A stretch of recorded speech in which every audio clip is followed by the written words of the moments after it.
আপনার যদি মনে হয় অ্যাপলের প্রোডাক্ট এক্সপেন্সিভ তাহলে ডেফিনেটলি আপনাকে ডিজিআইয়ের আউটলেটে যাওয়া উচিত।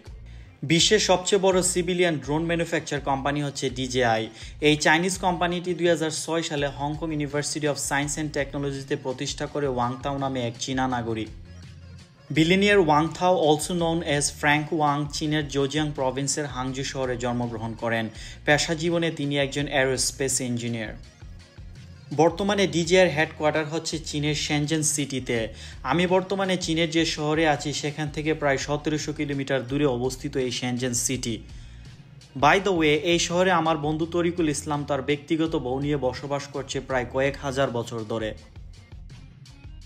যাই হোক, ডিজিআই বিভিন্ন ধরনের প্রোডাক্ট প্রডিউস করে, যেমন সিভিলিয়ান ড্রোনের ভিতরে Mavic series, Air series, Mini series, Avatar series, Inspire series ইত্যাদি অন্যতম।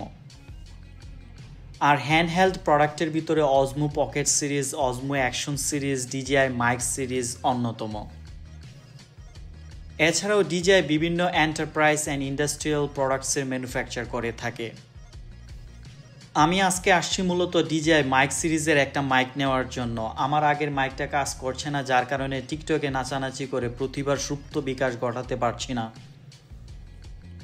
কিন্তু এখানে এসে মনে হলো ডিজিআইয়ের প্রোডাক্ট ভালোই এক্সপেন্সিভ কম্পেয়ার টু আদার্স। হঠাৎ করে মনে হলো ডিজিআই ম্যাভিক 3 প্রো টাকা দিয়ে মনির ভাই 4টা শুভ বিবাহ করতে পারবে। কিন্তু প্রশ্ন হচ্ছে, এই 4টা মেয়ে মানুষ কি মনির ভাইকে শুভ বিবাহ করবে?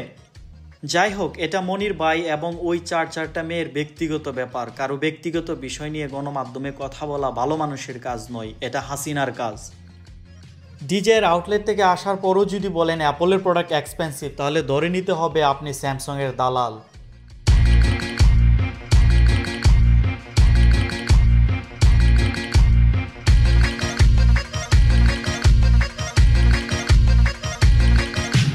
আমরা যাচ্ছি এখন একটা সোশ্যাল গ্যাদারিংয়ে। প্রতি সপ্তাহে আমাদের কিছু সোশ্যাল গ্যাদারিং থাকে, যেখানে আমেরিকান, ইউরোপিয়ান এবং চাইনিজ সহ বিশ্বের বিভিন্ন দেশের মানুষরা জয়েন করে। এখানে ছাত্র, শিক্ষক, চাকরিজীবী, কর্পোরেট অফিসার সহ মোটামুটি সব গ্রাউন্ডের মানুষরা এখানে আসে এবং তারা তাদের অভিজ্ঞতা, কর্পোরেট কালচার এবং একাডেমিক লাইফস্টাইল ইত্যাদি বিষয় শেয়ার করে থাকে।